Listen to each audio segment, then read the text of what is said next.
সাংবাদিকতা হতে হবে পুরোটাই সত্য, আংশিক সত্য সাংবাদিক হয় না, সেটা গল্প হয়। সত্য মিথ্যার সংমিশ্রণে কোনোদিন সাংবাদিক হয় না, নিউজ হয় না, সেটা হয় গল্প। মনে রাখতে হবে সাংবাদিকদেরকে কি বলা হয়, জাতির বিবেক। এর চেয়ে মর্যাদা, এর চেয়ে সম্মান আর কোনো পেশার কাউকে দিয়েছে কিনা আমি জানি না। সারা দুনিয়া জুড়েই সেই কথাটি বলে, আমরা যেন আমাদের মর্যাদা ধরে রাখি, আমাদেরকে যেন সাংঘাতিক বলে গালি দিতে না হয়। এই জায়গাটা কিন্তু আমাদেরকে ঠিক রাখতে হবে। সাংবাদিক কি বলা হয়, সমাজের ওয়াচডগ, অতন্ত প্রহরী। আমরা যেন পেট ডগ হয়ে না যাই, আমরা যেন পোষা কুকুর না হই। তাহলে কিন্তু ওই যে কথাটি বলেছিলাম, আমাদেরকে সাংবাদিক না বলে সাংবাদিকই বলবে। মনে রাখবেন, সাংবাদিক এমন এক চ্যালেঞ্জিং পেশা, দুনিয়াতে এরকম চ্যালেঞ্জিং পেশা নেই। এখানে সমাজে ত্রুটি বিচ্যুতি সবগুলো তুলে ধরতে হয়, যেটাকে বলা হয় যে সমাজের দর্পণ, এই জন্য গণমাধ্যমকে বলা হয়। অর্থাৎ আয়নায় যেভাবে দেখা যায় সেভাবে সমাজটাকে সত্যিকার অর্থে আপনি দেখবেন। আয়নার মতো করে আপনাকে হুবহু দেখা যায়, আপনি হুবহুটা দেখবেন, আপনি এক চোখা দেখবেন। সাংবাদিকতা নয়, সেটা সমাজের ক্ষতি হয়, দেশের ক্ষতি হয়, রাষ্ট্রের ক্ষতি হয়। সাংবাদিকতা মাথায় রাখবেন, কারো ক্ষতি করার জন্য নয়। সাংবাদিকতা হবে ব্যক্তি, সমাজ, রাষ্ট্রের উপকারের জন্য। যেখানে অনিয়ম সেখানে আপনাকে যেতে হবে, যেখানে দুর্নীতি, যেখানে দুঃশাসন, যেখানে অপশাসন, যেখানে সন্ত্রাস, সেখানে সাংবাদিকের গিয়ে সঠিক চিত্রটা তুলে ধরতে হয়। সে অনুযায়ী রাষ্ট্র, সে অনুযায়ী সরকার ব্যবস্থা গ্রহণ করে। আমাদের সাথে কিন্তু রাষ্ট্র বা সরকারের একেবারে আমরা মুদ্রা এপি টুপি।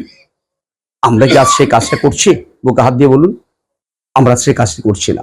আমার হাতে একটা কলম আছে, আমার হাতে বোম আছে, আমি যা ইচ্ছে তা বলেছি, যা ইচ্ছে তা লিখে দিচ্ছি। এটা কিন্তু সাংবাদিকতা নয়। যার কারণে আজকে আমাদের গণমাধ্যম, বিশেষ করে বাংলাদেশের গণমাধ্যমগুলো আজকে বিশ্বাসযোগ্যতা হারাচ্ছে ব্যাপকভাবে। এক পত্রিকা পড়ে অনেকে মজা পান না, বিশ্বাস করে আরেকটা পত্রিকা কেনেন।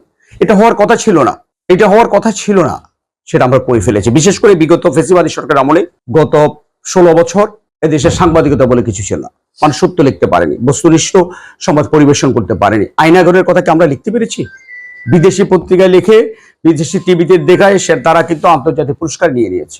আমরা কি সেই সেনাপ্রধান আজিজের অপকর্ম, তার ভাইদের কথা কি জানার পর লিখতে পেরেছি? আমরা টিভিতে দেখাতে পেরেছি, কিন্তু বিদেশি মিডিয়া দেখে তারা পুরস্কার নিয়েছে। এটা আমাদের জন্য লজ্জার। বিদেশে এসে নিয়ে যাচ্ছেন, আমরা পারি না, বা আমাদেরকে পারতে দেওয়া হয়নি।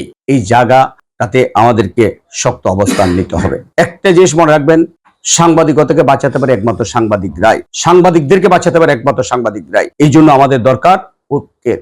ঐক্য হবে আদর্শিক ঐক্য, সাংবাদিক যে আদর্শ, যে আমরা সত্য লিখব, মিথ্যার ধারে কাছে যাব না। এবং সাংবাদিকতা এমন এক পেশা, সেখানে আপনাকে এক হলো পড়ালেখা জানতে হবে, দ্বিতীয়ত হলো আপনার প্রচুর সময় দিতে হবে, তৃতীয়ত হতো লোভ লালসার ঊর্ধ্বে উঠতে হবে।